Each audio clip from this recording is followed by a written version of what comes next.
إن الحمد لله نحمده ونستعينه ونستغفره ونعوذ بالله من شرور أنفسنا ومن سيئات أعمالنا من يهده الله فلا مضل له ومن يضلل فلا هادي له وأشهد أن لا إله إلا الله وحده لا شريك له وأشهد أن محمدا عبده ورسوله أما بعد.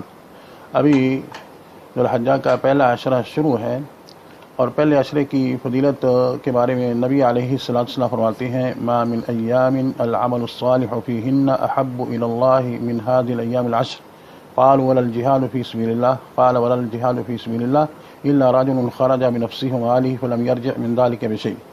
کہ آپ نے فرمایا کہ ان 10 دنوں کا عمل جو ہے اللہ تعالیٰ کو دوسرے دنوں کے عمل کی نسبت زیادہ محبوب ہے، زیادہ پسند ہے. جب آپ نے یہ بیان فرمایا تو صحابہ نے آپ سے سوال کیا وَلَا الْجِهَادُ فِي سَبِيلِ اللَّهِ، یعنی یا رسول اللہ دوسرے دنوں کا جہاد بھی ان دنوں کے عمل کے برابر نہیں ہو سکتا. آپ نے فرمایا وَلَا الْجِهَادُ فِي سَبِيلِ اللَّهِ إِلَّا رَجُلٌ خَرَجَ بِنَفْسِهِ وَمَالِهِ فَلَمْ يَرْجِعْ مِنْ ذَلِكَ بِشَيْءٍ. دوسرے دنوں کا جہاد بھی ان دنوں کے عمل کے برابر نہیں ہو سکتا الا کہ وہ آدمی جو خود بھی جہاد میں گیا اور اپنا مال لے کر بھی گیا اور خود بھی اللہ کی راہ میں شہید ہو گیا اور اس کا مال بھی اللہ کی راہ میں صرف ہو گیا، خرچ ہو گیا. اور ایک بعد روایات کے الفاظ ہے، یہ حدیث جو صحیح بخاری اور ابو داؤد وغیرہ میں عبداللہ بن عباس رضی اللہ تعالیٰ عنہ سے مروی ہے. اسی طرح یہ حدیث دوسرے صحابہ سے مروی ہے دوسری کتابوں میں. اور بعد روایات کے الفاظ ہیں کہ جس کا گھوڑا بھی جو اللہ کی راہ میں چلا گیا، اس کے گھوڑے کا بھی خون جو بہایا گیا اللہ کی راہ میں. تو اس حدیث سے کیا معلوم ہوا کہ ان 10 دنوں کی فضیلت بہت زیادہ ہے. اور آج اس ذوالحجہ کی دوسری تاریخ ہے، کل سے ذوالحجہ مہینہ شروع ہے اور آج اس کی دوسری تاریخ ہے. اور ان 10 دنوں کو غنیمت سمجھنا چاہیے، آدمی سے جو عمل ہو سکے وہ اس مہینے میں وہ کرے. اور اصل ہمارے اس درس کا اصل جو موضوع ہے وہ ہے کہ ابھی حج جو ہے وہ عرفہ کے دن آ رہا ہے، حج جو ہے وہ جمعہ کے دن آ رہا ہے، یا یوم عرفہ جو ہے جمعہ کے دن ہے. اور اس حوالے سے لوگوں کے اندر ایک چیز مشہور ہے جو عام طور پر بہت زیادہ لوگوں کے اندر مشہور ہے، شہرت پا چکی ہے. وہ یہ ہے کہ جب حج جمعہ کے دن آئے تو وہ 70 حجوں سے زیادہ بہتر ہوتا ہے، یعنی اس کی فضیلت جو ہے 70 حجوں سے زیادہ ہوتی ہے. عام لوگوں میں یہ مشہور ہے، ہمارے ممالک میں پاکستان، انڈیا، بنگلہ دیش وغیرہ میں. اور بعض ممالک میں یہ ہے کہ وہ 7 حجوں سے افضل ہوتا ہے، جیسے کہ یہاں کویت میں اور اسی طرح مصر وغیرہ میں لوگوں کے ہاں یہ مشہور ہے کہ وہ 7 حجوں سے افضل ہوتا ہے. لیکن اس کی کوئی دلیل نہیں، اس کی کوئی دلیل نہیں کہ عرفہ کا دن جو ہے، عرفہ کا دن اگر جمعے کے دن آئے یا یوم عرفہ جمعے کے دن آ جائے تو وہ جو ہے 70 حجوں سے یا 7 حجوں سے افضل ہوتا ہے. اس کی کوئی دلیل نہیں. اسی لیے ابن قیم زاد المعاد میں لکھتے ہیں کہ جو لوگوں کے یہاں مشہور ہے کہ جمعہ کے دن کا حج جو 72 حجوں کے برابر ہوتا ہے، یعنی انہوں نے 72 کا ذکر کیا ہے لیکن عام طور پر لوگوں میں مشہور جو 70 ہے. تو کہتے ہیں اس کی نہ تو رسول سے کوئی اصل ہے اور نہ ہی صحابی میں سے کسی سے اس کی کوئی اصل ہے، یعنی دلیل ہے، اور نہ تابعین میں سے اس کی کوئی دلیل ہے. اب یہاں یہ مسئلہ ہے کہ لوگوں کے اندر یہ بات کیسے شہرت پا گئی، اس کی وجہ کیا ہے؟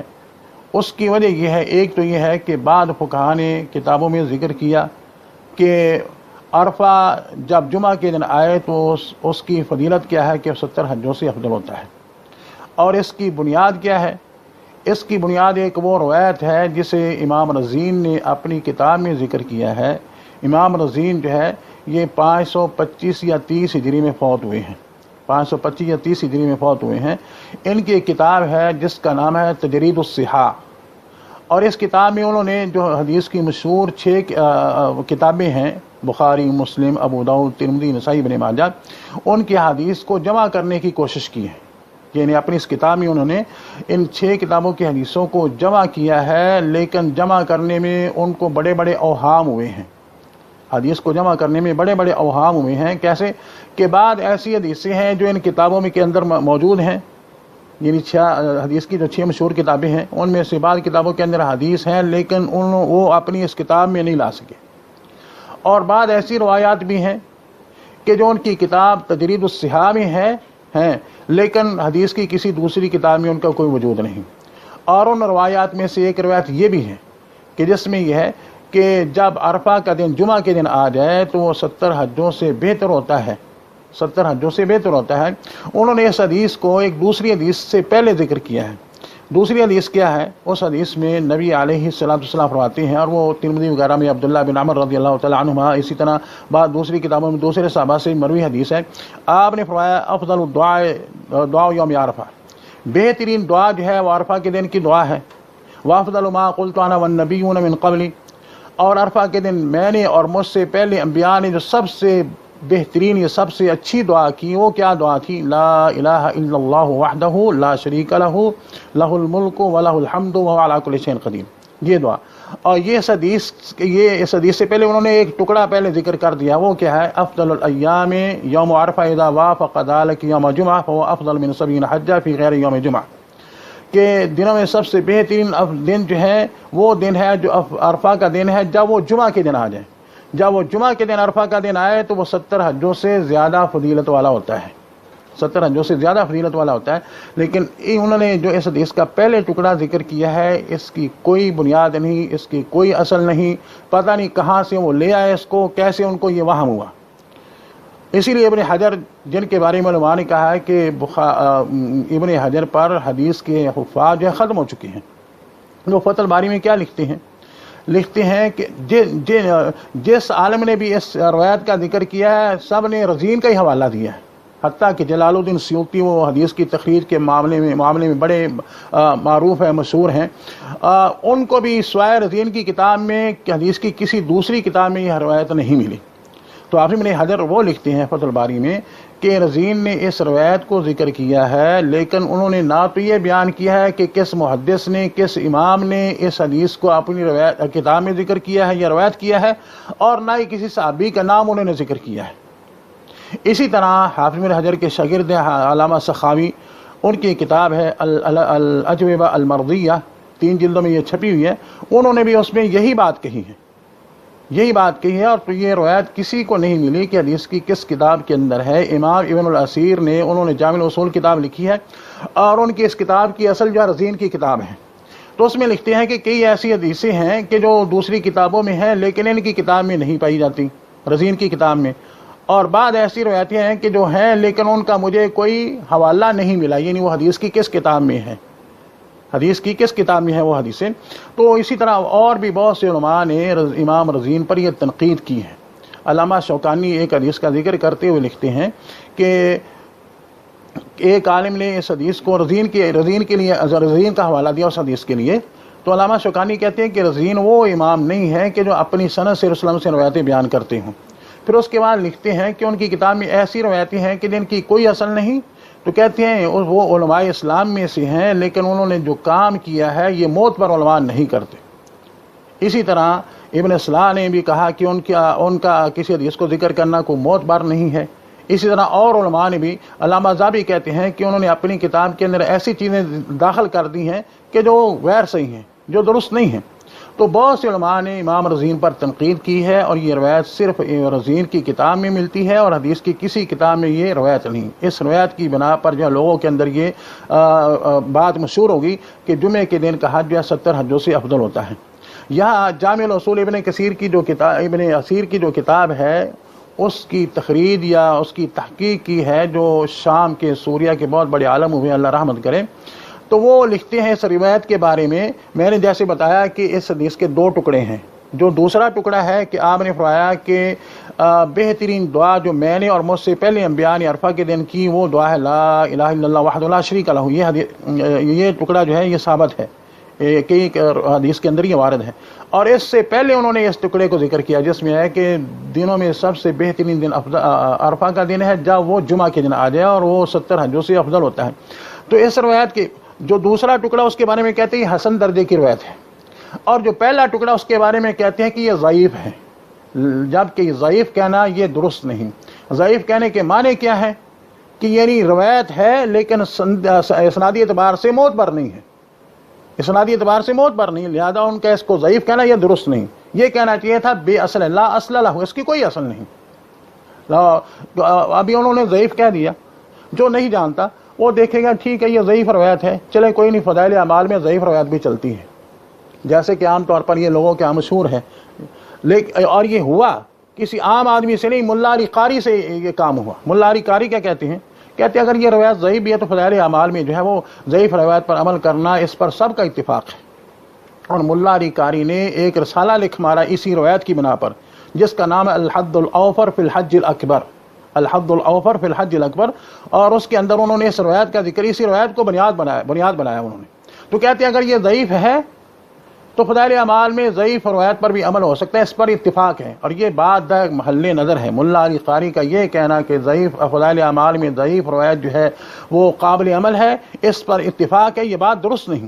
اسی لیے مولانا عبداللہ لکھنوی نے انہوں نے کیا کہتے ہیں کہ اتفاق کا دعویٰ یہ باطل ہے، اتفاق کا دعویٰ کرنا یہ باطل ہے۔ اور پھر اس کے بعد کہتے ہیں کہ بعض علماء نے تو کہا کہ مطلقاً جو ہے ضعیف روایت پر عمل نہیں ہو سکتا، بعد نے کہا کہ نہیں ضعیف روایت جیسی بھی ہے اس پہ عمل کیا جائے گا، تو بعد نے تفصیل بیان کی ہے۔ تو کہتے ہیں یہ تفصیل ہی اچھی ہے، اور بہتر ہے تفصیل کیا ہے کہ کچھ شرائط کے ساتھ عمل ہو سکتا ہے۔ ان شرائط میں سے ایک شرط کیا ہے کہ وہ ضعیف حدیث جو ہے وہ زیادہ ضعیف نہ ہو، یعنی اس کا ذوف زیادہ نہ ہو، معمولی سا ذوف ہو۔ شرطوں میں سے ایک اور شرط ہے، ایک شرط یہ ہے، اور ایک اور شرط ہے جس کو حافظ ابن حجر نے اپنی رسالہ تبیین العجب بما ورد فی فضل رجب میں ذکر کیا ہے۔ وہ اس میں لکھتے ہیں کہ ایک شرط یہ ذکر کرتے ہیں کہ ضعیف حدیث پر عمل کرنے کی ایک شرط یہ ہے کہ اس پر عمل جو ہے لوگوں کے سامنے نہ کرے، لوگوں میں مشہور نہ کرے اس حدیث پر عمل کرنے کو۔ کیا مطلب ہے کہ اگر عمل کرنا ہے تو علیحدگی میں لوگوں کی نظروں سے بچ کر عمل کرے، لوگوں کے سامنے نہیں۔ اگر اس شرط کو سامنے رکھیں تو اس کے معنی کیا ہے کہ ممبروں پر اور اسٹیجوں پر درسوں میں ضعیف روایات کو بیان نہیں کرنا چاہیے۔ دوسری بات یہ ہے کہ ہمارے پاس صحیح حدیثیں، ہمیں ضعیف روایات کی ضرورت کیا ہے؟ تو یہ ہے کہ انہوں نے کہہ دیا ضعیف ہے، تو جو نہیں جانتا وہ کہے گا روایت ضعیف ہے، چلیں کوئی بات نہیں، یہ فضائل اعمال میں اس پر عمل ہو سکتا ہے۔ تو جیسا کہ ملا علی قاری نے کہا، اچھے خاصے عالم ہونے کے باوجود انہوں نے جو کہا جی اس روایت پر عمل ہو سکتا ہے کیونکہ یہ فضائل اعمال میں ہے، اور ایک رسالہ لکھ مارا جس کا نام الحد الاوفر فی الحج الاکبر، لیکن یہ بات درست نہیں۔ تو خلاصہ کلام یہ ہے کہ عام لوگوں میں جو مشہور ہے کہ جمعے کے دن کا حج 70 حجوں سے افضل ہوتا ہے، یہ بے بنیاد ہے۔ اور بعض لوگ کہہ دیتے ہیں جی اس کو حج اکبر کہتے ہیں، اور کہہ دیتے ہیں کہ حج اکبر کا قرآن میں ذکر ہے۔ قرآن میں کہاں ذکر ہے؟ اللہ تعالیٰ سورہ توبہ میں فرماتا ہے وَأَذَانٌ مِّنَ اللَّهِ وَرَسُولِهِ إِلَى النَّاسِ يَوْمِ الْحَجِّ الْأَكْبَرِ أَنَّ اللَّهَ بَرِيءٌ مِّنَ الْمُشْرِكِينَ وَرَسُولُهُ، اللہ کی طرف سے، اللہ کے رسول کی طرف سے یہ اعلان ہے کہ اللہ تعالیٰ اور اس کا رسول مشرکین سے بری ہیں، مشرکین سے بری ہیں۔ یوم الحج الاکبر، یہ اعلان کب ہے؟ حج اکبر کے دن۔ تو کہتے ہیں یہاں حج اکبر کا تو قرآن میں ذکر ہے، لیکن یہ اس کا مفہوم لینا کہ اس سے مراد حج اکبر وہ حج ہے جو جمعہ کے دن ہے، یہ غلط ہے۔ یہاں حج اکبر کے دن سے مراد کیا ہے؟ بعد نے کہا کہ عرفہ کا دن ہے، لیکن جمہور علماء جو علماء کی اکثریت کا کہنا ہے کہ یہاں سے مراد قربانی کا دن ہے۔ بلکہ حافظ ابن کثیر نے تفسیر میں لکھا ہے کہ قرآن میں صراحتاً یہ مذکور ہے کہ حج اکبر کا دن جو ہے وہ قربانی کا دن ہے۔ اور اس کی دلیل کیا ہے کہ آپ نے ابوبکر صدیق رضی اللہ تعالیٰ عنہ کو، اور پھر بعد میں ان کے پیچھے ابو علی رضی اللہ تعالیٰ عنہ کو بھیجا کہ وہاں حج کے موقع پر جس سال آپ نے حج کیا اس سے 1 سال پہلے، کہ وہاں لوگوں میں اعلان کیا جائے۔ اعلان کیا جائے؟ اللہ یحجھا بعد العام مشرک ولا یطوف بالبیت عریان، کہ آئندہ سال کوئی مشرک حج کے لیے نہیں آئے اور نہ ہی کوئی ننگے بیت اللہ کا طواف کرے۔ آپ نے یہ کیوں فرمایا کہ ننگے بیت اللہ کا طواف نہ کریں؟ جاہلیت کے اندر لوگ ننگے طواف کیا کرتے تھے، مرد اور عورتیں بیت اللہ کا ننگے طواف کرتے تھے، بس تھوڑا سا اپنی شرمگاہ یہ اتنا کپڑا لپیٹ لیتے، باقی سارا جسم ننگا۔ ایک عورت بیت اللہ کا طواف کر رہی ہے جاہلیت کے اندر، وہ کیا کہہ رہی ہے؟ الیوم یبدو بعضہ او کلہ وما بدا منہ فلا احلہ، آج اس کا جسم کا حصہ ننگا ہے اور جو حصہ ننگا ہے اس کو ننگا کرنا حلال نہیں سمجھتی، لیکن معاشرے کی عادات کی وجہ سے وہ مجبور ہے۔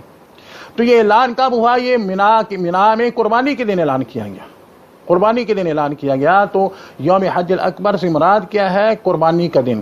اور قربانی کے دن کو یوم الحج الاکبر کیوں کہا جاتا ہے؟ اس لیے کہ اس دن حج کے اکثر اعمال جو ہے وہ کیے جاتے ہیں۔ ان میں سے پہلا عمل کیا ہے؟ مزدلفہ سے آ کر بڑے شیطان کو کنکریاں مارنا، یہ بڑا مشکل عمل ہے، مشکل کام ہے۔ اور پھر جو ہے قربانی کرنا، یہ بھی پہلے بہت مشکل کام تھا، ابھی تو کچھ آسان ہو گیا کہ آپ بینک میں پیسے جمع کروا دیں، آپ کو وہ رسید اس کی دے دیں گے، ٹائم بھی دے دیں گے کہ آپ کی فلاں وقت قربانی جمع ہو جائے گی۔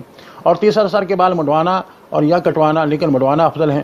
اور چوتھا بیت اللہ کا طواف کرنا، اس کو کہا جاتا ہے طواف افاضہ۔ طواف افاضہ قربانی کے دن یہ طواف بھی ہے، لیکن یہ ضروری نہیں کہ آپ اسی دن ہی کریں، بعد میں بھی کر سکتے ہیں، دوسرے تیسرے چوتھے دن بھی کر سکتے ہیں، بلکہ بعد علماء نے کہا پورے ذوالحجہ میں کر سکتے ہیں۔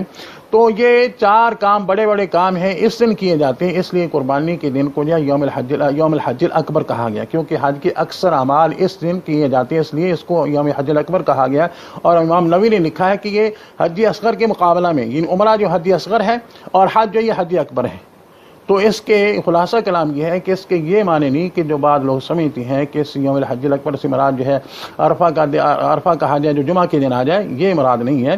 یہاں سے مراد کیا ہے کہ قربانی کا دن ہے، اور اکثر علماء کی یہی تفسیر ہے۔ اور امام نووی نے شرح مسلم میں لکھا ہے کہ کئی حدیثوں سے یہ ثابت ہے کہ یوم حج اکبر سے مراد جو قربانی کا دن ہے۔ تو لوگوں کا یہ جب حج جمعہ کے دن آ جائے لوگوں کا خوش ہو جانا کہ یہ 70 حجوں سے بہتر ہوتا ہے، یہ بات درست نہیں۔ حج جو ہے کچھ شرطیں اس کے اندر پائی جائیں تو ہو سکتا ہے وہ حج جو ہے 70 حجوں سے بھی کہیں زیادہ فضیلت والا ہو سکتا ہے۔ کیسے؟ پہلی بات یہ ہے کہ آدمی کا عقیدہ ٹھیک ہو، آدمی کا عقیدہ ٹھیک ہو۔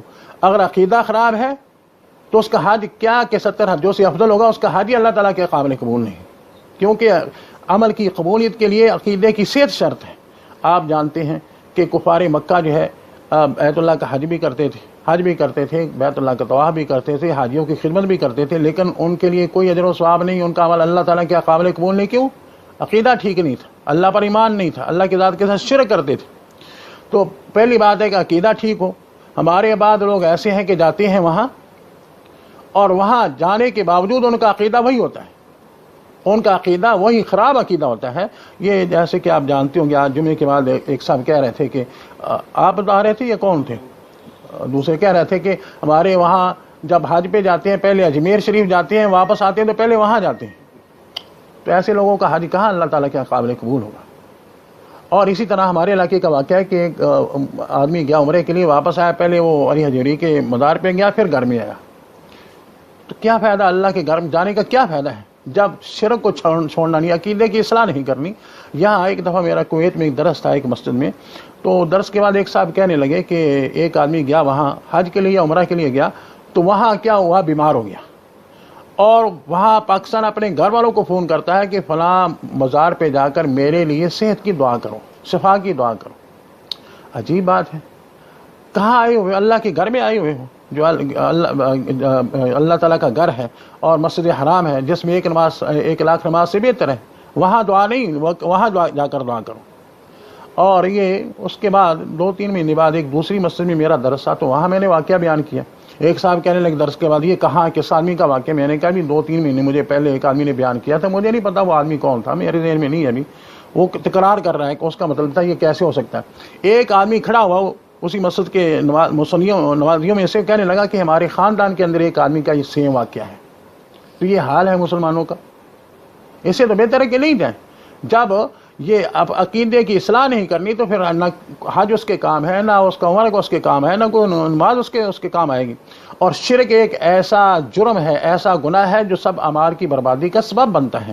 اللہ تعالیٰ نے سورہ انعام میں 18 انبیاء کا ذکر کیا، اور اس کے بعد کیا فرمایا؟ وَلَوْ أَشْرَكُوا لَحَبِطَ عَنْهُمْ مَا كَانُوا يَعْمَلُونَ۔ اگر یہ اللہ کی ذات کے ساتھ شرک کرتے تو ان کے بھی اعمال برباد ہو جاتے۔